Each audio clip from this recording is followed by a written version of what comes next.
Hey, welcome to Cup and Stone Podcast. Podcast where two friends raise a glass and have a conversation. I'm Nick. I'm Kyle. Kyle. Yes, sir. I just opened my eyes. Into the world in front of you? Correct. Yeah, no, did you notice I tried to be a little sultry with the intro? Yeah, you kind of changed it up there. I did, just a little bit. I closed my eyes and I was on a journey, man. Changed up the tone. Yeah, just slightly. Yeah. I figured it's at this point November or late October. Who knows? Right. I think it's late October still. Right. Yeah.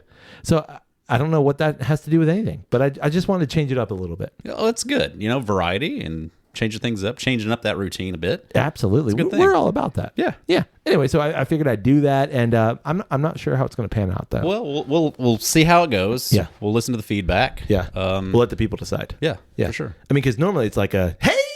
Yeah. It's like a very punchy. Yeah. But I decided to go with a, hey. I know. Yeah. Did you like it? Like Ladies' a man Barry kind of thing. White. Barry Yeah. White. Yeah. Totally. Barry White? Or Barry Manilow. Yeah. White berry. Barry White. How many other berries are there? I don't know. I mean, there's a lot of guys named Barry. Well, and there's red berries. Yeah. There's blueberries. Blackberries. Blackberries. Yeah. There's all kind of berries. Yeah. There's Raspberries. probably a white berry. That's probably one that's got mold on it or something, though. Yeah, I don't know if you want eat that it. one. Yeah. I mean, I'd try it. Yeah.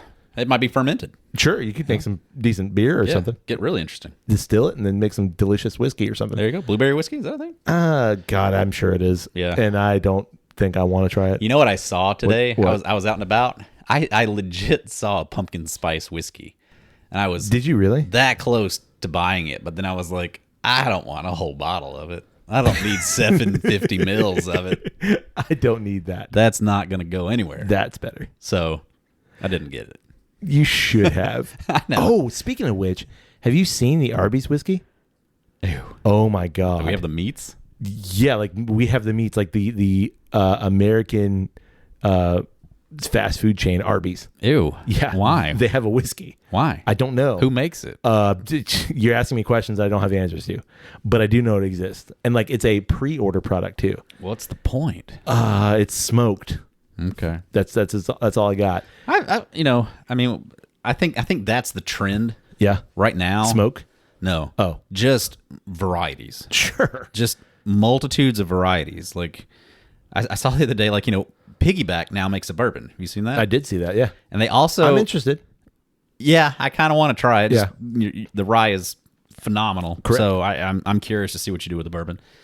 But I also saw they've got a one, they're calling it the Big Poppy or something because it's made with bats. from David Ortiz. Yeah. Yeah. I'm just like... Actually, our friends in Claremont, we've been to this liquor store a couple times, friends of the show, they actually reached out and were like, hey, we have this. And I went, eventually. That one? Yeah. Interesting. And they had the Big Poppy version. And I've also seen it at a Wine Totally.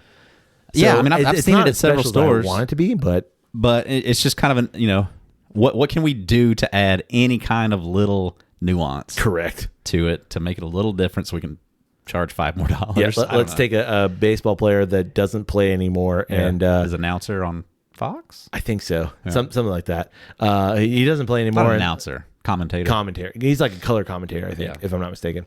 Anyway, I mean, it's cool, but it's also like y'all jumping the shark a lot. Well, it's not just that to me. It's more like, all right, well, what are you doing to the whiskey? Right. Like I don't really necessarily care about what you're doing outside of the whiskey. What are you doing that's interesting to the whiskey? Correct. And there's a point of okay, wow, you guys smoked some whiskey and it just happens to be Arby's and it's delicious, but is it going to be? But what does it have to do with Arby's? I don't know. In what way other than you're putting their name on it? It's I mean, how many Arby's times we come back to this? We come back to whiskey? this. It's marketing. It's all marketing. I know, but It has nothing to do with what the in the liquid. world does Arby's have anything to do with whiskey? We have the meats. I mean, I guess drink meat and whiskey. You drink meat. You drink whiskey while eating meat. I don't know. I guess. I mean, that's the thing. Like barbecue and whiskey's a thing. Sure, but not fast food. I don't think that's a thing. I don't disagree with you, but all I'm doing is I'm letting the people know, Kyle, that it exists. So if you want your bottle of Arby's whiskey, or hell, if you want to buy us a bottle of Arby's whiskey so we can try it and lambast it, by all means, keep your eyes bring it up. on. Yeah, bring it on. Anyway, Anyway, what are we drinking this week, Kyle? well, buddy. Speaking of heavy hitters like Poppy, we've got one. Oh, yeah? Yeah, we do. We've got David Ortiz on the podcast? No, sir. Oh. We have one Booker No. Oh, even better. Not on the podcast. I'm pretty sure he's dead. I think he is. But no, we've got a Bookers. Ooh. Our first Bookers on the podcast. That is not true. Have you owned a bottle of Bookers? No, sir. Oh, then it's our first Bookers on Yeah, the but podcast. we did something else with a B name. Not Blanton's. I mean, yes, we Buffalo Trace. Not Buffalo Trace. No. It was like a special bottle that I didn't like. What was it? I don't think it's on the shelf now. I think it's long gone. E.H. Taylor you didn't really care for. Well, no.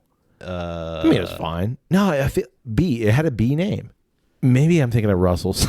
I'm just thinking of like two different names. Possibly. Because I did not enjoy that Russell's. Yeah, because you didn't like the Russell Single Barrel. I could have sworn we had something that was like a Booker's, but I guess not. No. I've never had one. Look at this. Like, it has some cask? pageantry. Yeah, this little coffin that it comes I was in. going to say coffin cask. I don't know what did you featured this on the Patreon, didn't you? I did. Yeah, I did the fresh crack. Ooh, during the hurricane. Yeah, right, like day of the hurricane. Yeah. Right before it rolled through. Yeah. Which, for us Sure. specifically, was we dodged it. Yeah. And came through. It was definitely windy. It was definitely rainy. Yeah. But people to our south, not so lucky. Yeah. I'm sure everybody's seen the devastation that is the southwestern Florida. Yeah. And it's brutal. Yeah. Yeah, for sure. Yeah. But yeah, it was that day. So it was just took advantage of some wind blowing and Off making time. some interesting shots. But Listen, I enjoyed it. yeah, it was just kind of like my hurricane party drink that day. Yeah. So yeah, Hurricane parties, like real quick, that is a very Florida thing. Yeah. Hurricane parties.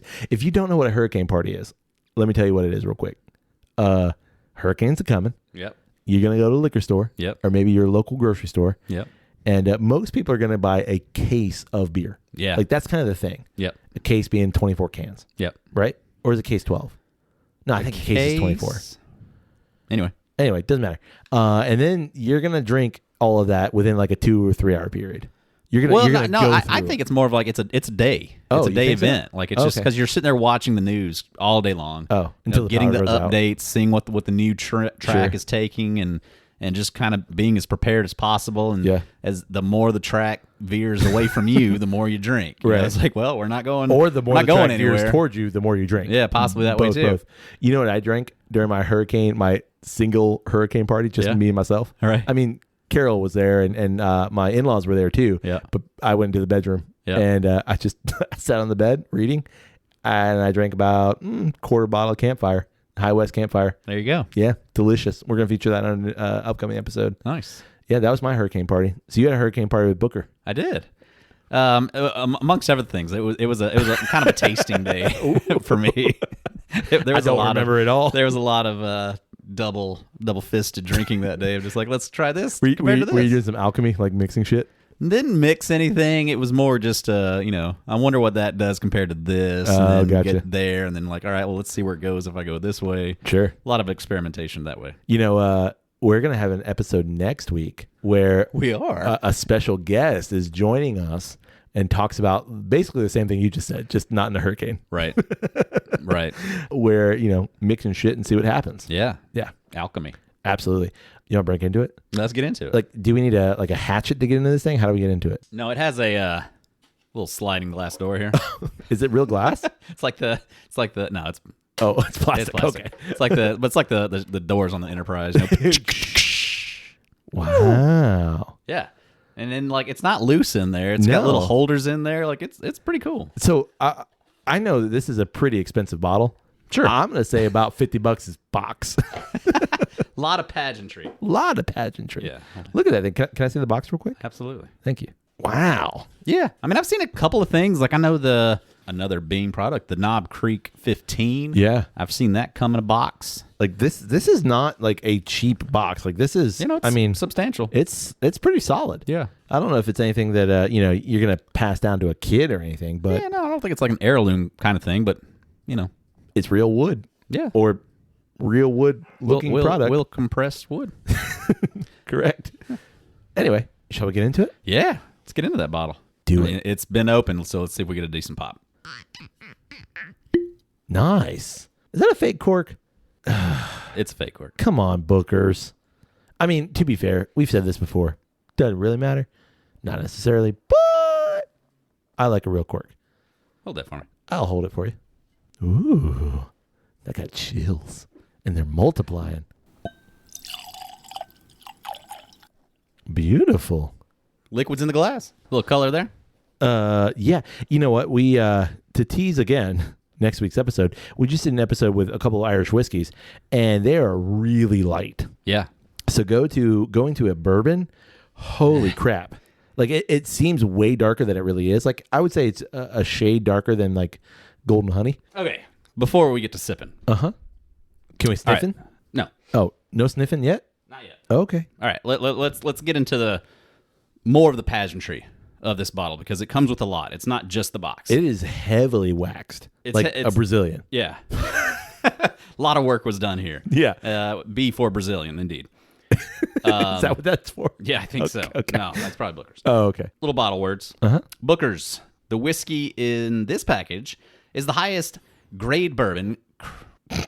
And it's like handwritten. Yeah. Not handwritten, but like, Weird font. old man's font. Sure. Booker's. The whiskey in this package is the highest grade bourbon created by me here at Jim Beam. It is bottled, uncut, and unfiltered. Ooh. My grandfather, Jim Beam, liked his whiskey from 6 to 8 years old. Okay.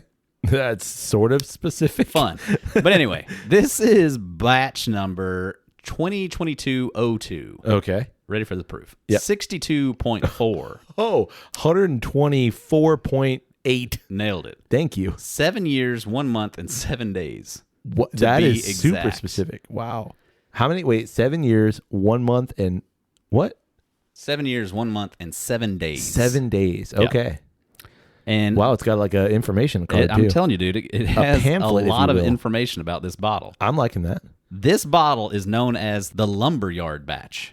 That's what they've titled this one, and each Booker's has a different title to it. I've seen that. Come to understand. It's kind of like Makers, where they're doing those like each, not FAE, but like they're each bottling of that like series. They're just calling something different, like the Butterbean or whatever. Right. But yeah, this is the Lumberyard. Okay. Ready for the batch story? I am. Hold on. How much? Here we go. Okay. We got 3 paragraphs here. Oh my God, batch novel. Yeah. Here we go. The second release of the Booker's Bourbon 2022 collection is Booker's Batch, the Lumberyard Batch. This batch is named in honor of my dad, Booker No's pre-distillery years. Oh. While his journey to becoming a distiller wasn't exactly a straight path, it led him to his true passion. After a short stint at the University of Kentucky, go Wildcats, Booker hitchhiked across America in hopes of joining the Air Force. As one does. After being accepted to the Air Force, the local police called his mom to verify his information to be cleared. Because he hitchhiked across America. When Booker's mom found out where he was, she convinced him to come home and work at the local lumberyard with Uncle Jeremiah Beam. Wait, hold on. So he didn't join the Air Force? Not yet. Okay. Also known as Uncle Jer. Got it. Booker was over 6 feet tall and very strong at an early age. Me too. Yeah, if you're 6 foot tall, you would be. Yeah. He never backed away from physical labor of any kind, which made him a natural fit for this job. Booker gave 110% during his time at the lumberyard, which eventually landed him his first role working at the distillery, and from then on, the rest was history.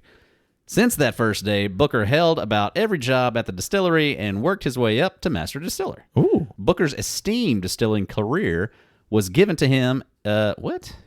God, it's such a tiny font. Booker's esteemed distilling career wasn't given to him, he earned it. Yeah, he did. His experience at the lumberyard shaped the solid work ethic and curiosity he's known for. I'm excited to share the Lumberyard Batch with you and hope you will be able to gather with family and friends and enjoy it. Beautiful. This is all from Fred No. Oh, yeah. 7th generation master distiller from the Beam family. I'm still confused. Did Booker join the Air Force? No, it doesn't look like it. Okay. Looked like he wanted to, and they said, nope. His mom said, Come nope. back and work at the lumberyard. Got it. Distiller notes. The batch is made of 5 production dates that were aged in 7 different warehouses. Whoa. The breakdown of barreled storage for Booker's The Lumberyard Batch is as follows. Give it to me.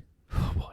2% Uh-huh. came from the 4th floor of the 7th Story Warehouse X. Can I say something real quick before you read all this? Yeah. Who gives a fuck? I don't know, but in a way, it's like it's cool that they're keeping track. I don't disagree, but like, but 1,000%, like it doesn't mean anything to me. Like I can't do anything with that. And that's as whiskey nerds, like, Sure. and exactly. Like, I mean, I'm not just trying to be funny. Like, legitimately, Yeah. I love whiskey. You love whiskey. But what? Keep reading. Go ahead. Yeah, I just think it's interesting that they give you that they kept track of it. 100%. Can't do anything with it, but it's cool that they like kept track of the lineage of it. Unless you're like next year, like, well, does it have 3% this year? What does that do? Right. Well, since you said that, yeah, 3% actually did come from the 3rd floor of the 7th warehouse. 3% came from the 4th. Like it's all of this kind of stuff. Gotcha. 3%, 17%, 19%, 28%, 28%. Of like different floors and different rick houses. Different floors, different rick houses, different warehouses. This batch was pulled during the rainy weeks ahead of the Kentucky Derby. The beautiful amber color of this batch reminds me of the horses that will compete on the racetrack. This aroma is deep with hints of vanilla and oak that lead you back to enjoy it several times to explore its depth. It has balanced taste with a bit of sweetness and a pleasant finish that will leave you longing for another sip. My dad would be really proud to have a batch dedicated to his hardworking years at the lumberyard and the experience this liquid delivers with every glass. Fred, no. Yeah, okay. So I made fun of it earlier, but I love that. I really, truly do. Like, I don't see the point in it, but I love that, like, we're given that information. Yeah. Because it's cool shit. Yeah, it really is. And the fact that they can, like, I mean, it's Jim Beam. It's Booker No. Right. It's this rich history that they have to pull from to have such stories and to attach such meaning to it. Exactly. Is, a really cool thing. Exactly. Especially when you get a big name in bourbon, Jim Beam, and they're doing expressions that are cater-made for the whiskey nerd. And it's not just like, obviously people are searching for this just because like, oh, it's expensive and oh, people like it. Right. But like for the whiskey nerd like we are, it's tailor-made for us. Yeah, for sure. Job well done. Well, we'll see. All right, so It's dark. It is dark. It's definitely a shade or two darker than what you normally kind of think of as bourbon brown. 100%. It's definitely not the darkest bourbon we've seen, but it is darker than your quintessential. For sure. On the nose. I mean, you get those classic Beamy notes. It's peanut butter brittle. It reminds me, and it's not just because I know it's Beam. Like, I could pinpoint this as a Beam product because of that peanut note. Right. But there's like a dark fruit wrapped around it that, like, you don't really get on like Old Granddad. That you don't really get on Knob Creek. Like a toasted peanut butter sandwich. The bread's just a little too dark, like a little too toasted. In not a bad way, but just like a little dark. Right. With some like deep like raspberry, like blackberry or almost like cherry jam, like a mixed berry or mixed like cherry jam. Yeah. Ooh. Not that Concord grape jelly. No. Schmuckers. That's Schmuckers. No. With a name like Booker No, it has to be good. What is that like fancy French jelly that comes in like the gingham top? Sure. Yeah. Bon Mama or something like that. Sure. That's I know what you're talking about. Yeah. No clue. Like $50 jelly. Well, it's just, you get them in their own little personal little jars at the fancy places. Oh yeah. Fancy places. McDonald's. Cracker Barrel? Is that what you're talking about? What's that? Dickinson's, I think that they got the Cracker Barrel. That's a restaurant here in the southern United States. Man, you used to get that hot syrup at Cracker Barrel. And it's real maple syrup. Private little thing. That was delightful. That was living high. That's the only reason you go. Man. I love the nose. I really do. Kyle. Yes, sir. Enough sniffing. What's the time for? Time for sipping. That's what it is. Ooh. Oh, holy that's aggressive. crap. Whoa. Hold on. I need a second. Oh, that's bringing tears to my eyes. Ooh. I just burped a little bit. That might have been a bad choice. Whoa. Okay. Whew. Oh, man. Like, it really did, like, tear me up. It's strong. Like, whew. I still... Let that acclimate a minute. Still got a Kentucky hug I mean, going like, right on. off of that, like... Whoa. Okay. Ton of flavor. Yeah. A lot of sweet. But then it's just like completely overwhelmed by proof. So, and here's what's interesting to me. I was just having a conversation with a friend of the show about the Jack Daniel's single barrel proof. Yep. And how that doesn't do this. Like it's a lot of proof. Like this one's the one this person had was like 132 or 133, something like that. It was pushing it. Right. And for whatever reason, that bottle doesn't do what this bottle just did to me. I'd have to go back to it. Yeah. I mean, it's been a minute. But what I remember out of the Jack Daniel's single barrel proof is that like it doesn't go, it doesn't take your breath away. This takes my breath away. Yeah. Okay, second sip definitely mellows out because you're not getting hit in the face with proof. Proof is still there. It's hot. Yeah, it really latches on the finish. It really cinches up your tongue for a minute. Yep. But a lot of sweet, like peanut brittle, like just melted caramel. That is the only note I'm getting. I'm getting peanut brittle and toffee, or like peanut brittle and like butter. I'm still getting that jammy, that dark jammy quality. No, that's gone for me. I don't get any fruit at all. And I don't know that I could throw a fruit at it. It's just a dark sweetness that's not like, I think peanut butter sweet is kind of on the lighter scale of sweetness. I don't think of it as a darker sweet. This is like a stone fruit jam, but I can't like identify pinpoint it as a fruit. Yeah, no, it's definitely sweet. Interest, like wow, like there are so many layers here. I'm battling proof, man. I gotta be, and that I don't say that lightly because it normally doesn't happen to me. Ooh, I still got a Kentucky hug. Man, I keep going back to like the peanut butter jelly. Like this is kind of a peanut butter jelly. Is it that weird? What's that? Peanut butter that's already got the jelly mixed in. What's that called? Goober or something like that. I don't know. I only one I ever remember is the one that they had in Alabama, which was Bama. It was just called Bama, and that was the peanut butter and jelly. But you know what I'm swirl. talking about? Like, yeah, it's peanut butter and it's already got the jam mixed in. Yeah. Which are you supposed to refrigerate that? I would assume so. I would hope so. If not, there's so Mold much stuff. growing. Well, there's so many preservatives in there that it's just like your insides are coated with some sort of like spam chemistry, plastic, spam and Twinkies. Yeah. Spam, Twinkies, and that weird jelly. Ooh. All right, I got to be honest with you. This is a little tough, and I am not one that says that very readily. Yep. Give me another minute. Why don't you do some talking while I do some thinking? I'm almost wanting to go, if you can make a jam out of blackcurrant tea, like it's that kind of a darkness in the depth of the sweetness. As soon as you said that, I was like, it is herbal, like a super dark black tea. Yeah. Yeah. It's tanniny too. Like it's got a bitter that is approaching too much for me. The bitter? Yeah. No kidding. Yeah. Like that herbal bitter, not like a coffee bitter. I feel like there's a difference. Mm-hmm. Like there's a difference between a coffee bitter or herbal bitter. And the herbal bitter is one that like you said, like cinches up your tongue a little bit and makes you go, and that's exactly it. I get the bitter more so if I try to keep it towards the front of my palate. Yes. And I get it more on my tongue. If I let it just kind of drift over, I don't get it as much. But when I force it back to the front, I do get that bitter. There's a Scottish black tea that I really like. It's Taylor's. You can get it almost at any grocery store, at least here in our area. It reminds me of that. Like it is a very, very strong tea note. Yep. Yeah. It's aggressive.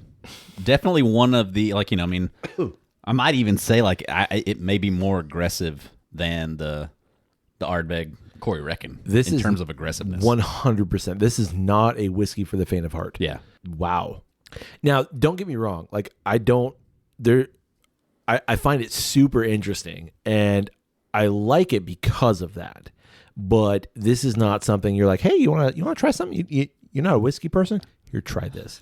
If you gave this to a whiskey novice, they would probably throw up in your face. Well, it's one of those things of like if you went at Booker's too early on, yeah, it's gonna be almost unpalatable. Right. Just in terms of like I would just think that it's gonna be so kind of overwhelming that you can't enjoy anything out of it. Absolutely. It's something that you definitely have to kind of work your palate up to. to be able to get anything out of it. For sure. And even like for me, as someone who has had a fair number of whiskeys, like even I'm like, okay, give it a second. Like, you're going to get through this. Just wait. Okay, there are the interesting things. And now that I've sat with it, there's this really beautiful oaky barrel quality that like I am digging. It's on the very back of my palate and like towards the sides. And you get this just like oaky, woody, almost like burned campfire note. It's thick. Like you can chew this whiskey, It's syrupy. It really is. Like it really clings. Like, mouthfeel wise, like it's holding on. And you know what? It doesn't let go. Yeah, no. It like grabs your palate and just says, "All right, buddy, here we go. We're here." Yeah. And I appreciate it for it. It does not just kind of wash away, which I don't think you would expect anything this high a proof to do that. No, I can't really think of a really high proof whiskey that does that. But I will say, like, things that are in the same proof range, like this is a challenging bottle. And for me, what's interesting about this bottle is I'm interested as it opens up. You know what I mean? Like how this bottle is going to play as it sits a minute, as it opens, as you're able to kind of contemplate what's going on. Absolutely.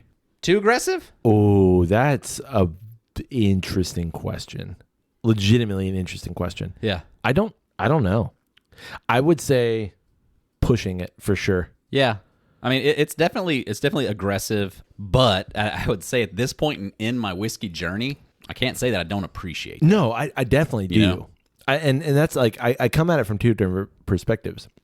One of like where I am in my whiskey journey, I totally understand this. I'm super grateful to try this and like experience what this has to offer. Is it a bottle that I would want to sit with and like really contemplate? I don't think so.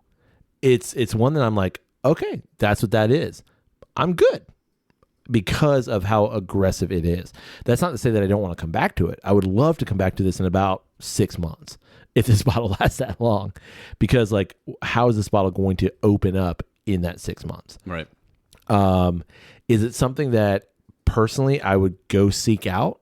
I don't think so. Aside from like how strong the proof is, yeah, it takes me 3 or 4 sips, but then once I get acclimated to it, there's nothing in it that I'm like, ooh, I don't really like that note or anything like that. Like, sure. I like everything that's in there.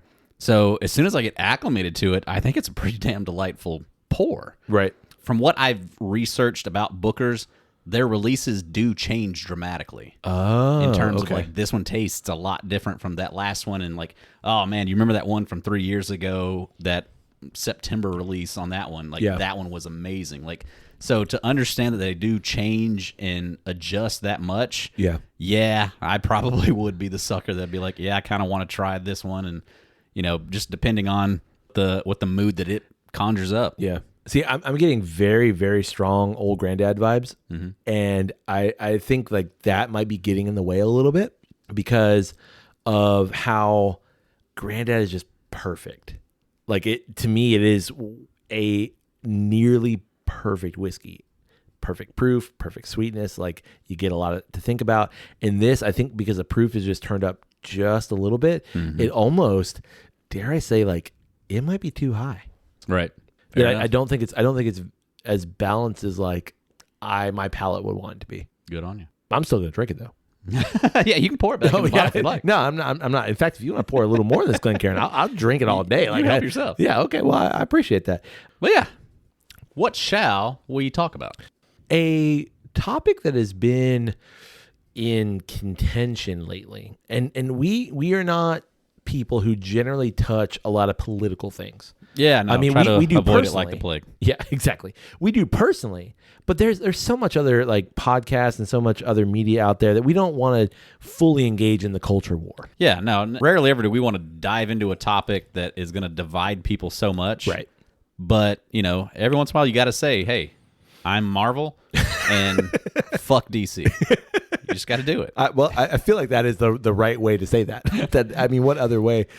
Granted, now I love me some Batman, but my point is, bro, I am stoked for Black Adam. Oh yeah, I can't wait. It's gonna be. I'm good. hearing really good things, and I hope that's the trigger to get DC back on track. Even as hokey as like everything The Rock does is. Yeah.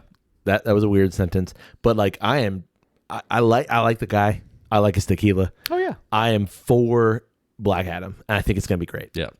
I hope it's gonna be great. Yeah. Same. All of that to say, Kyle, let's talk about collage. Collages. Yeah. I love collages. Do you? I'm like, yeah, no, I've always been a painter at heart. Uh-huh. But Okay, stop. I mean, college. Gotcha. I misheard you. Yeah, no, well, I did say collage. I didn't follow. That's okay. I didn't follow. That's okay. College. Yeah. Totally. And why I think it's a good time to bring this up is because college is in the news. College is always in the news, though. Yeah. But recently, it's a hot button issue. Yep. This is spurned by watching a bunch of different things on YouTube. Yep. And just thinking about like college in general. Yep. Is it necessary? Is it beneficial? Like all of those things. And we've mentioned that you and I are educated individuals. We've both attended universities. Yes, we have. Multiple Multiple Both of each. us. Exactly. We have a couple of different. How many?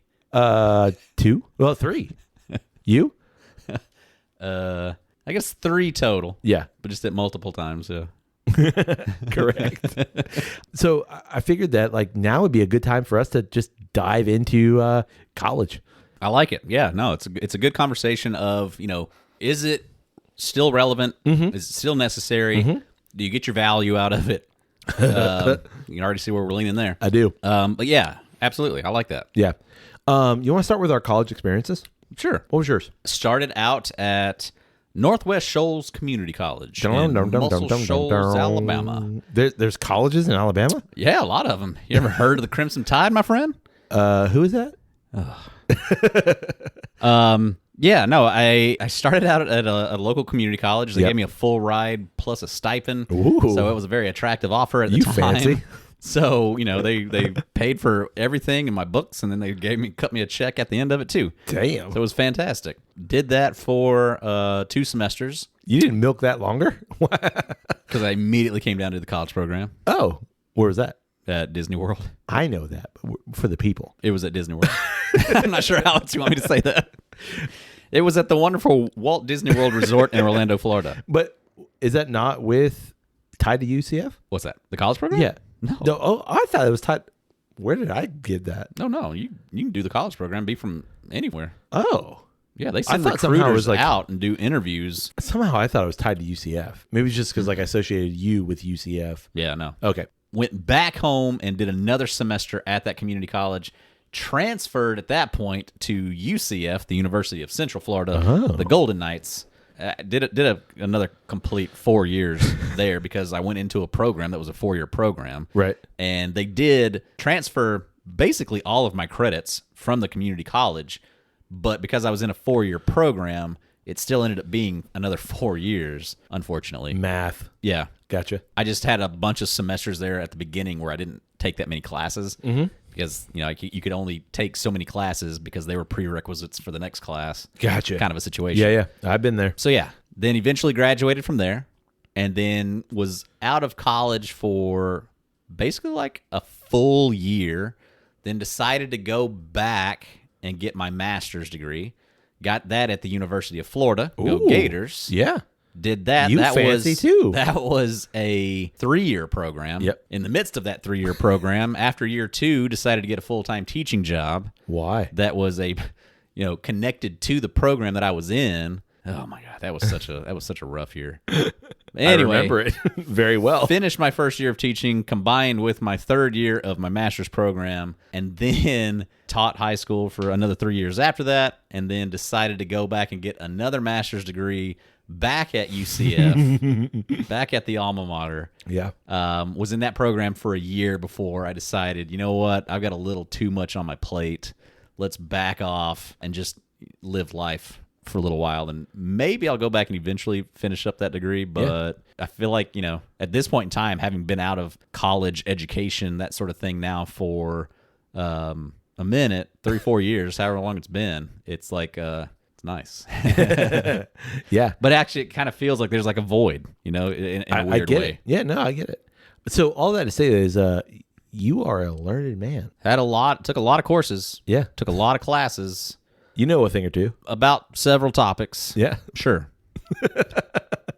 But there's plenty to say.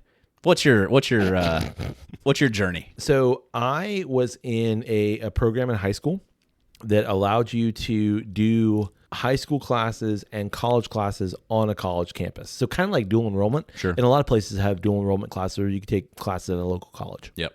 But this was actually at the college. So my junior year of high school, I basically was a college student.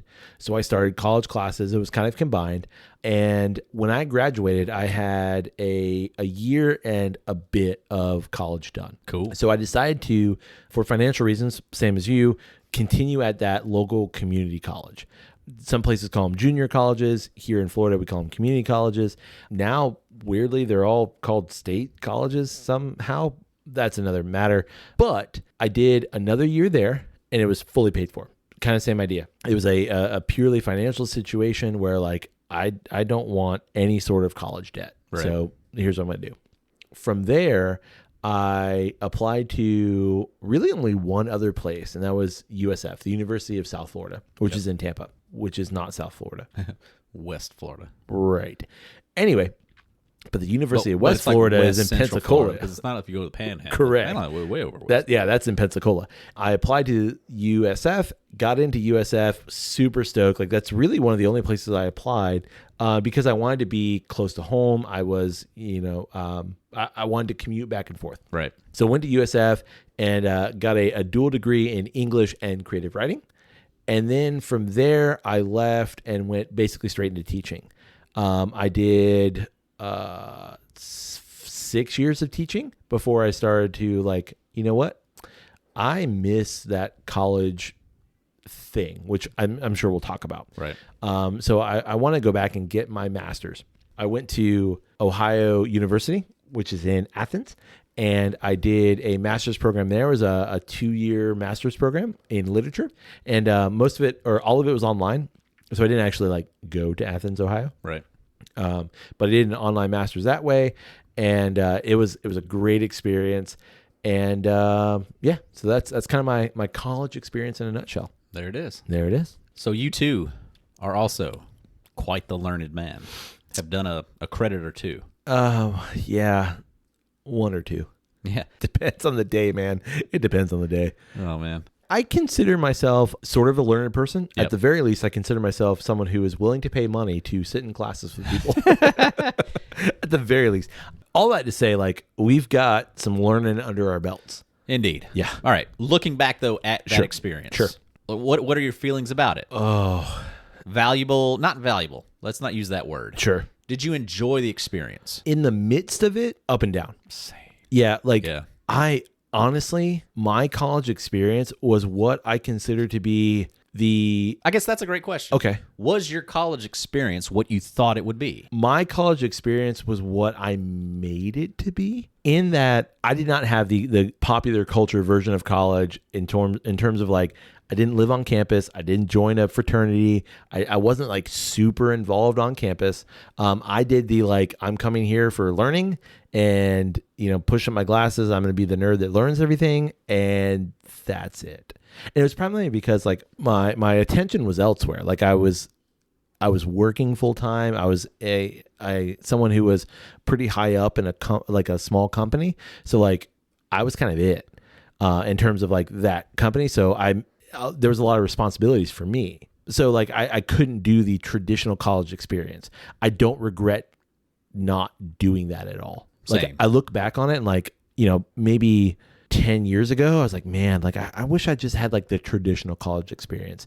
But now with some wisdom and experience, I'm like, God, I'm so glad I didn't do all that stupid shit. Yeah. Like I had such a brief glimpse into that and knew that I never wanted it and Right. would never care for it. Right. Like my sister, who was a couple years older than me, did all of that. Sure. And so I got to see, like what all that was. And then I had a girlfriend that was a year ahead of me, Mm-hmm. and she went into all of that. And I got to experience even more of that through her. And like I understood very early on, like, I do not care about that. Right. That is not anything that I'm interested in and don't want that aspect of it. So I did the same thing. By the time I transferred to UCF, I was also on the fast track to parenthood.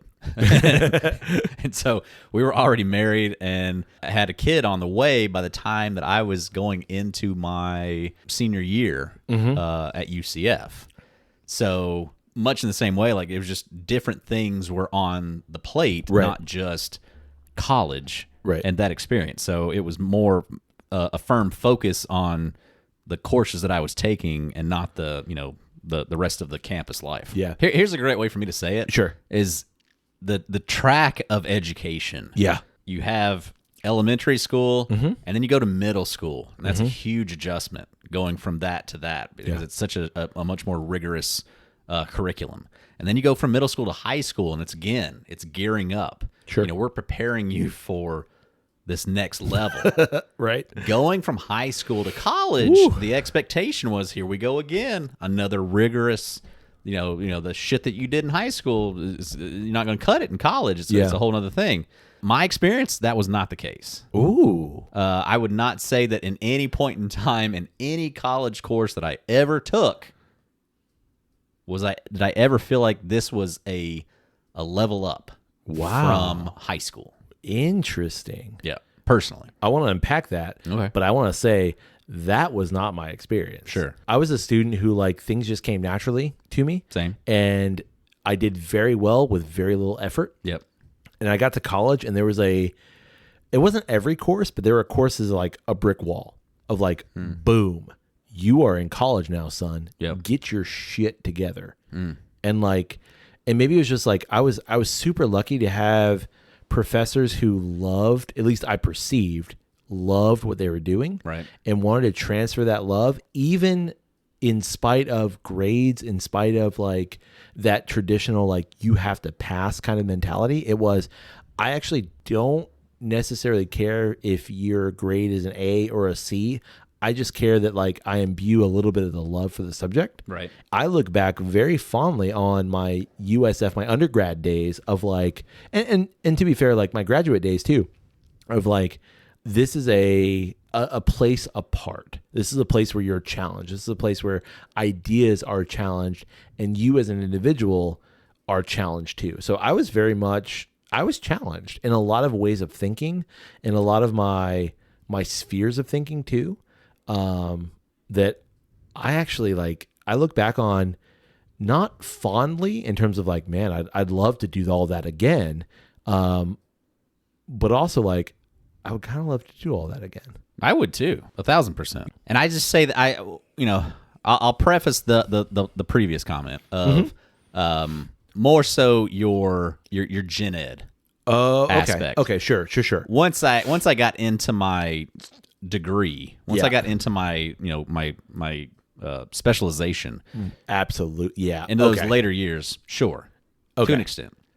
So I guess in that case, like maybe I'm blocking out those first like 2 years, and I'm just thinking of like all the cool shit that I did. I just remember like really being like concerned of like, man, here we go, like whatever 101, right? This is gonna be tough, and then it's like, oh. Well, that really wasn't. Yeah. There were definitely like some.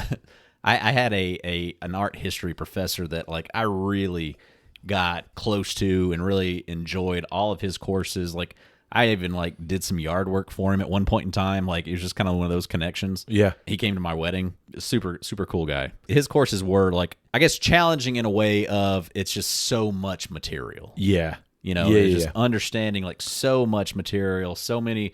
Being identify, artists for this painting, time period, and then like the finer details of the era and stuff like that. So like those were challenging. Sure. But like just like going straight into like, your basic, whatever your next math course was, English course, science course, like those were all just kind of like, oh, yeah, piece of cake. Like whatever. Okay. In that respect then, like I'm thinking about like holistically, and I guess like for me, I really just think of like those last 2 years where you start to like specialize in those things. Sure. But like I remember even to the point of like I took a film class at that community college, and like the guy who did it wasn't a super good professor, but like the exposure of ideas and the exposure of like, hey, look at all of these films, and you're thinking about films as a medium of entertainment when you can be thinking about films as a medium of thought exploration. Right. And like for me, that was like, holy shit, what? Like cool. Yeah, like earth shattering. And not that I feel like I had a sheltered, existence by any means, but it was like introducing me into new thought. To be fair, like you could have passed that class with your eyes closed and like literally sleep through it. And, Right. And you and I have both done classes like that. I remember sitting in classes with like the poor baseball team guys, but like the baseball team, looking at those guys being like, any of this sinking in? Wow. Like you guys really, like looking at them going like, I know I'm just trying to exist. Y'all are really just trying to, like, you're just breathing air. Right. Like, good for you. Well, you those guys are here for a different purpose. For sure. I mean, don't get me wrong. I had definitely had those experiences of like, I've got to take what humanities class? That's going to suck. Oh, no, it's fine. Or like, I've got to take what math class? Oh boy.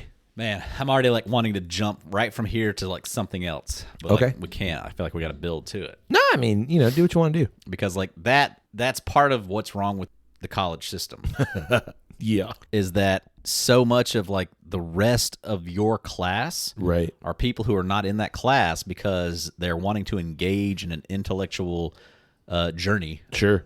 About this topic. Oh, We're my here God. because I'm on scholarship to play baseball. Yep. And this is the course that I've got to take. Yep. And I mean that's just like that goes back into like a more like pedagogical discussion of like how do you address an entire body of students and teach your material, your curriculum in one way so that it's engaging for everybody, but you can't go too hard or these kids aren't going to get it and you can't. Sure. Okay, so I kind of have an answer to that All because I had a professor, and I've mentioned this before on the pod, who taught 16th, 17th, and 18th century Scottish literature class. And I mentioned this before, especially like with our ancestry episode. Yeah. But like the guy was a Scottish literature nerd. Like he loved everything about Scotland. Is this the guy that you saw at like a brewery in Colorado? No, that was another guy. That was a religion professor guy. But like very early on, he basically said like, if you're in here and you're on scholarship just to be here, and this is a class that you just like randomly took, this ain't the class for you. Right. You need to get out. If you're someone who is interested in literature, I can work with that. And it was very clear of like the classes that were like gen eds or prereqs of like, you just got to be here to go on. And then there was like the class that you've put in some time and you clearly care about this thing and you're in an advanced track in that field, if you will. Right. And those classes were always the more beneficial. And because of that, like you kind of develop this understanding of like, I just got to wade through the 101s to get to the stuff that I really like. Right. That's kind of a disservice. Oh, for sure. Because you're developing this prerequisite kind of thing that like, sure, we have to establish a base level of knowledge. And I totally get that. But what that breeds is people who are in these classes, not because they like the thing or they want to actually learn more, just because the class is a stepping stone to leaving. Not the class is a stepping stone to gaining more information to continue on. Right. And that was always my problem. Yeah. Of like looking around a class going like, y'all don't give a shit. Right. And I actually do care. Yeah. Well, I want to leave this course having felt like I grew. Exactly. Yeah. Either intellectually or in whatever way. Right. But like not just like, oh yeah, no, I'm just, looking for the A. Yeah. Or for the C. And to be fair, like so much of that is on the individual. 1000%. I mean, you and I have both, I'm sure, done classes of like, I don't have to pay attention here. I can just cruise through this, get my A or my B or whatever, and like, I'm good. Suffice. Correct. But I'm sure we've both done classes. They're like, I could do that, but I actually care. And like, not because I want to get the A, like I couldn't care less about the grade that I receive. Yeah. I want to learn the information. So within that realm, is a college degree something that we need? Is it something that like is valuable to us as individuals. Like you and I personally. Yeah. You and I personally, but like also as a larger perspective of like, does someone need to go to college? So you and I personally, do you need it? Do you need it? No. Do you need it? Italicized you. At where I'm at right now, that's always the hard part that I have with it, is that where I'm at right now, did college in any way help me get here? No. Right. Not the current job that I have. Sure. Not any current job, or not any job that I've had in the last 20 years. Right. Did my college degree help me get it? No. Right. It didn't. So that's kind of that's a hard pill to swallow. Absolutely. Even when I was teaching, didn't need that degree. Right. Or I guess it's just not the specification that I had. Well, it was like a gatekeep kind of thing of like you needed the degree to get the job, but like, did you need the degree? Right. Right. So yeah, I mean that's always been like a where I've had like, because I know people that I work with that don't have college degrees, but we're still doing the same job, making the same money every single day, and so like that's like a tough thing. I mean, I look back at my college experience and I absolutely value it, not in a monetary sense. Right. Absolutely loved so many things about it. But the real question is, was it worth it in the dollars that I paid for it? And that's the harder question. It's not really a hard question. No, it 1,000% was not worth that. Right.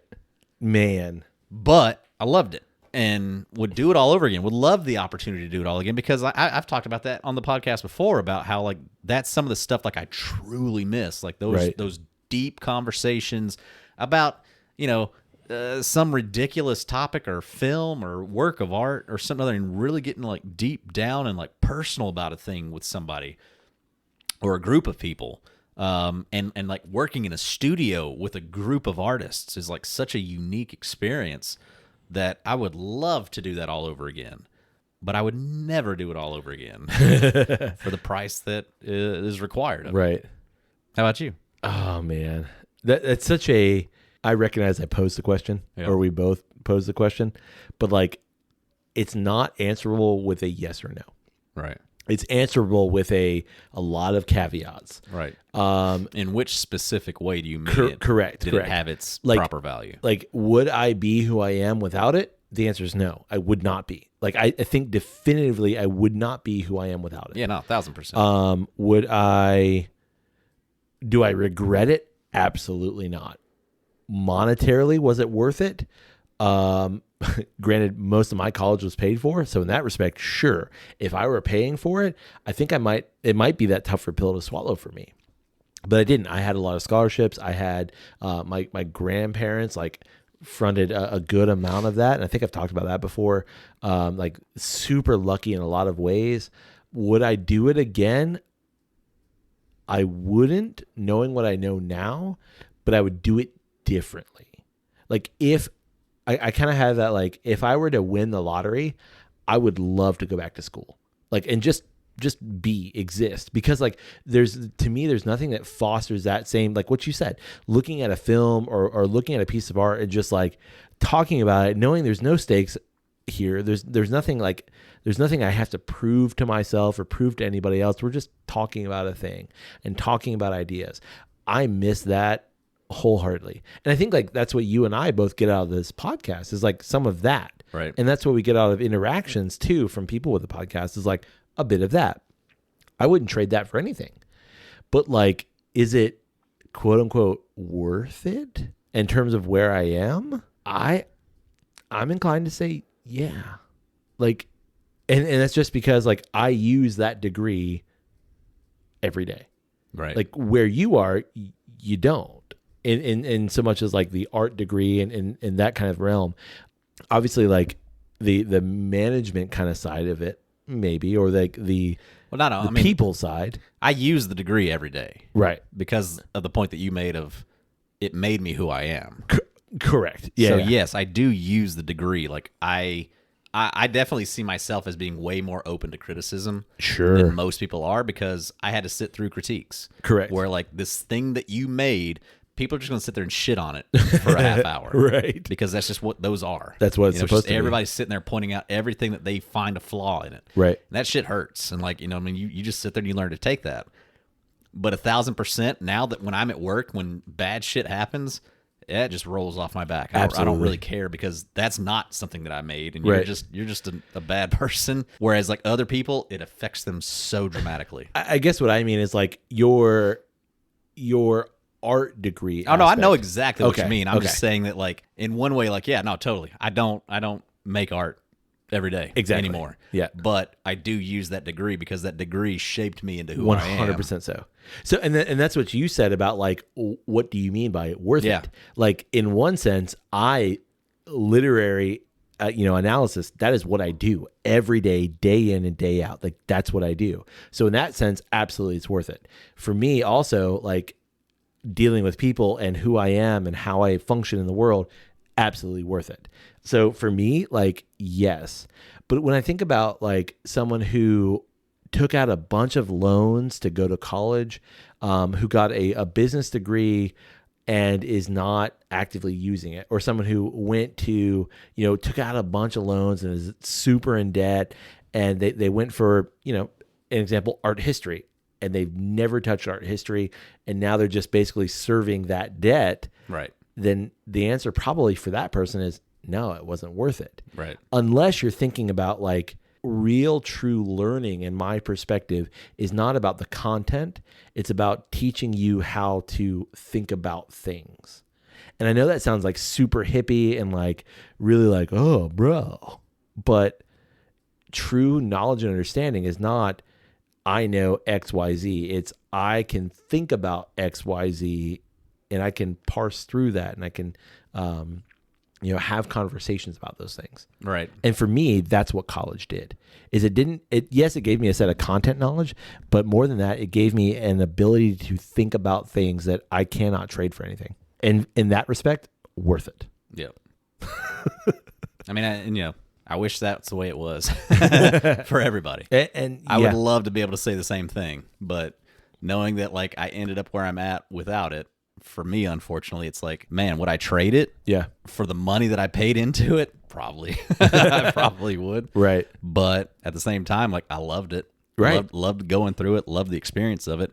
It's just the system is so broken. Oh my God. Yeah. In how it's just a free for all of a money grab because like, this person is making so much money and these people are making so much money off of the whole system that we're not utilizing it in the way that it was meant to be done. Yeah. We'll link to a Wisecrack video in the show notes that kind of explains the impetus of all of that nonsense. Yeah. Because it gets dark so quick. Yeah. In terms of like how we in America deal with university, deal with college. Were you first generation? Yeah. College? Yeah. For the most part. Like my dad took a couple of classes early on, but then went to the Air Force. Yeah. You? Yeah. Yeah. No, my parents, nobody in my family on either side had ever touched a college campus. And see, that's an interesting experience too of like, what will your kids, how will they engage with that? Yeah.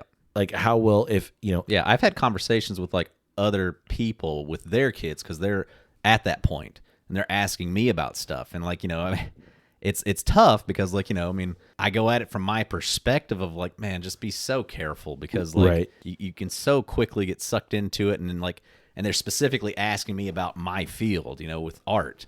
And it's such a tough thing because unfortunately, just as much as like with whiskey, a lot of times you can be chasing a label. You can be chasing a logo of like, oh man, that logo from that university looks really good on a resume.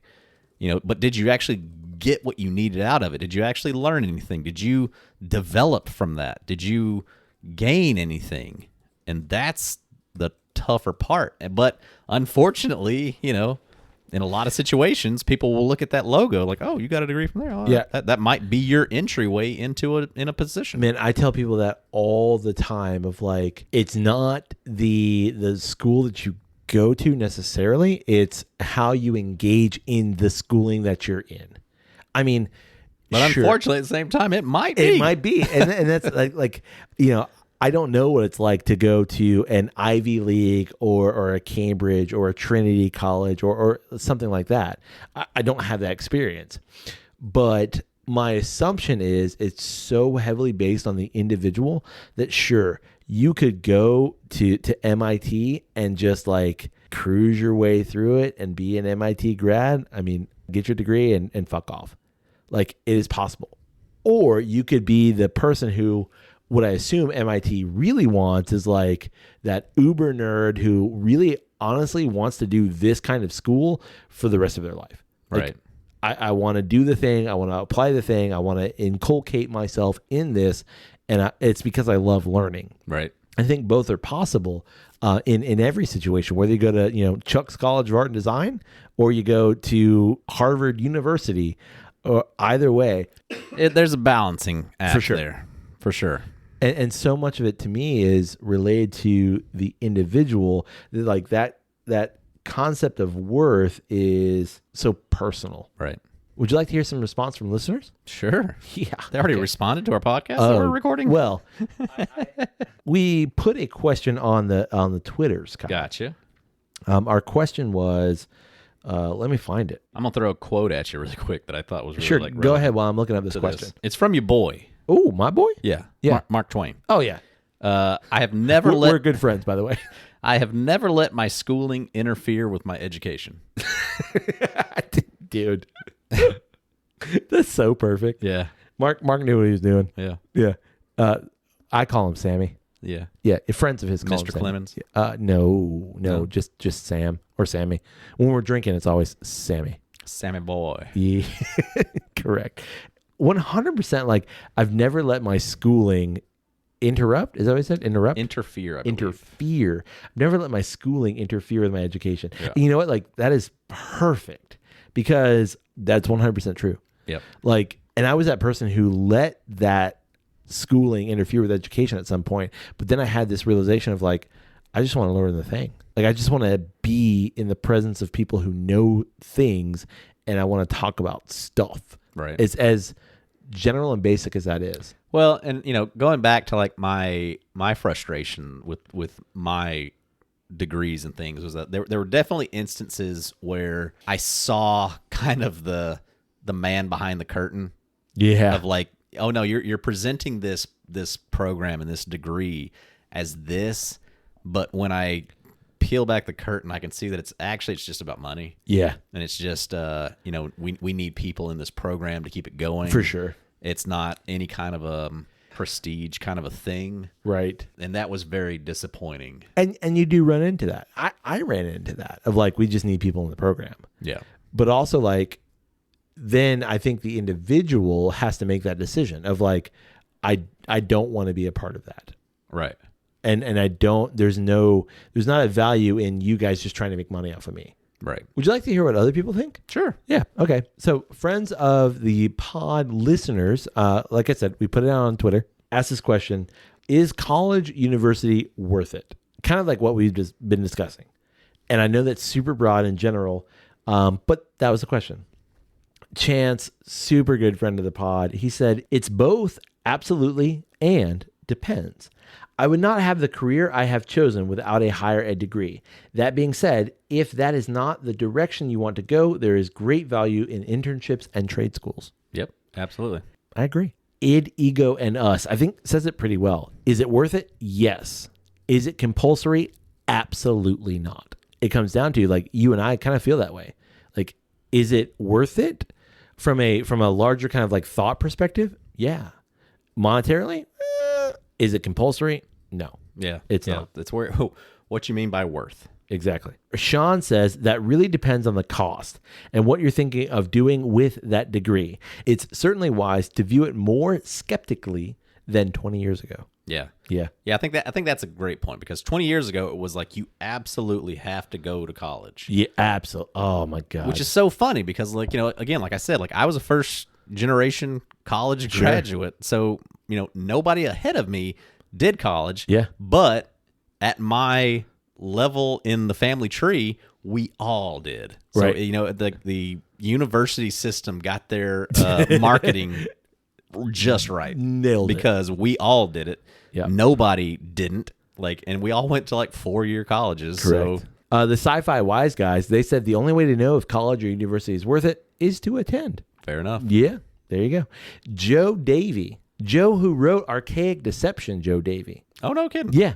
He says, absolutely. If it's something you're passionate about and want to gain more knowledge on, it's certainly not always a requirement, but it never hurts to have. Nice. All right. Chris and Christine, they say only if you plan to work for someone else for the rest of your life.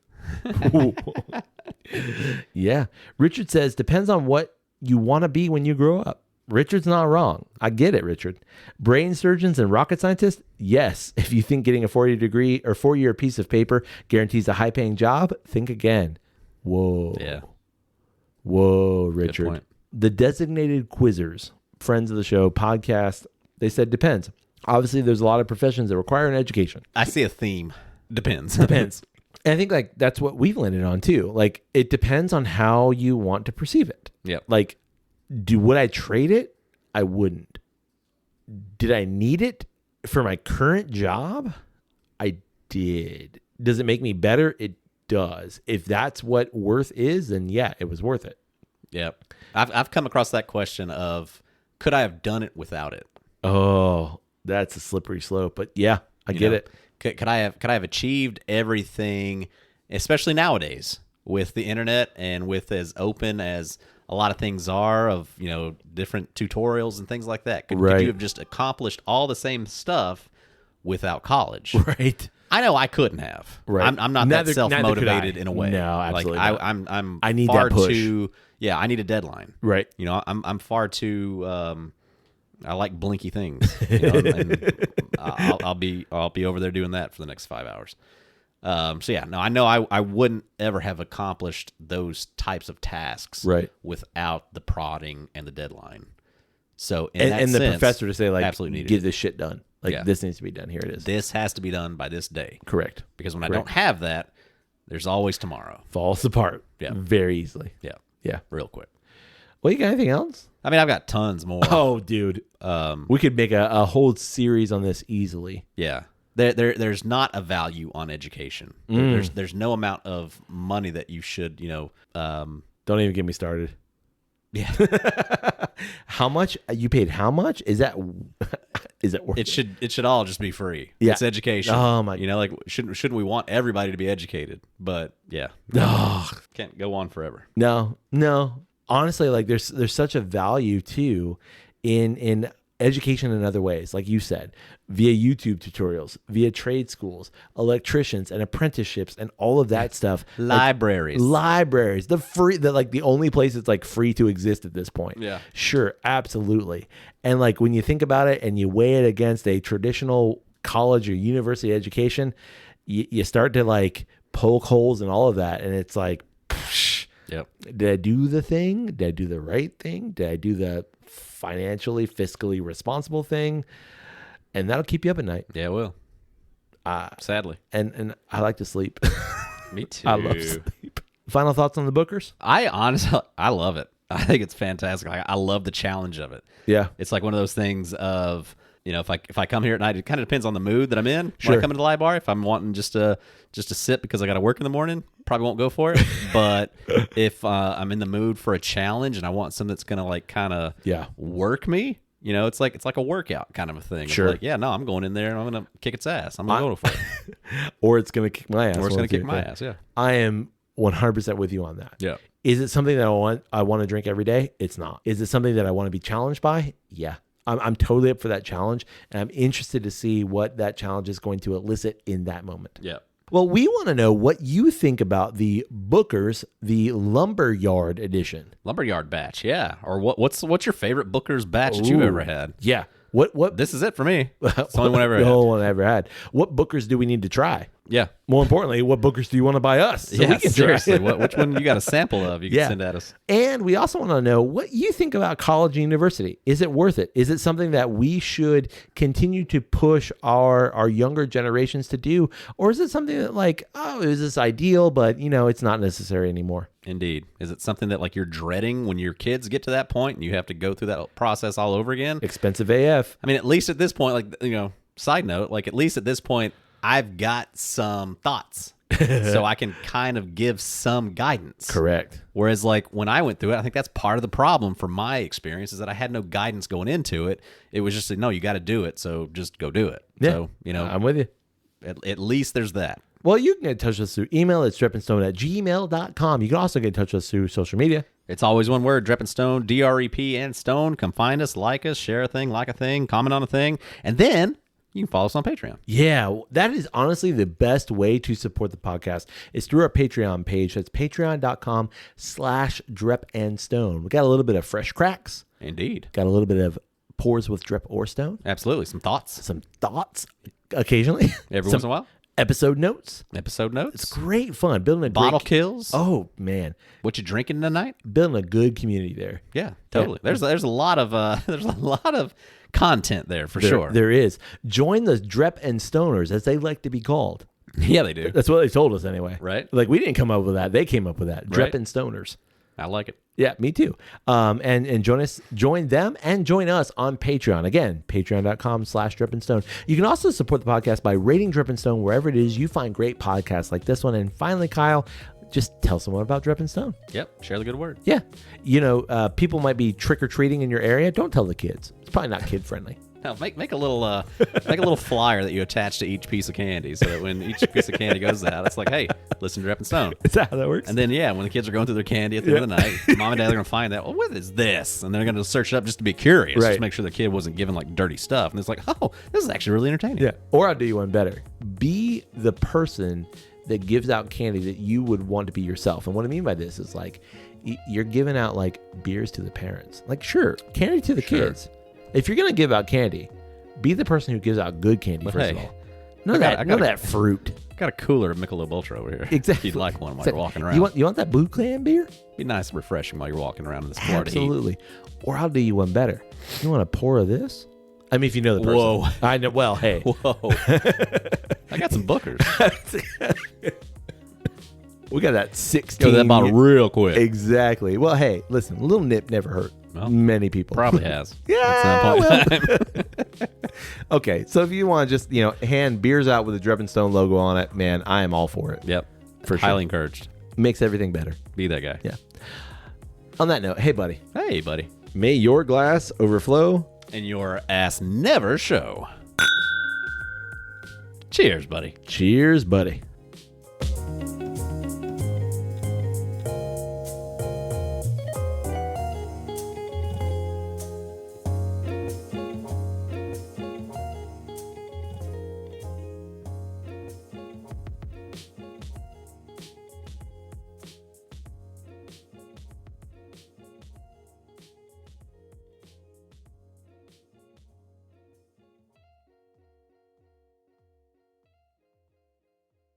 Is that a larceny barrel proof? Yeah. But my point is, I forget it. Good point. Thank you. What are we talking about? You are killing the big XLs today. It's been a minute. Take a introductory into PowerPoint. Yeah. Motherfucker. God. Chuck's teaching. Yeah. Yeah. I just noticed that there's a light right there. Yeah. Just it's kind of sexy. Just to kind of wow. Sorry. That's okay. Whiskey burp. I'm just making this up as I go. Right. Cheers, buddy. Cheers, buddy. Nope. Say it the wrong way. Hey, do we need to do a ending for the other episode?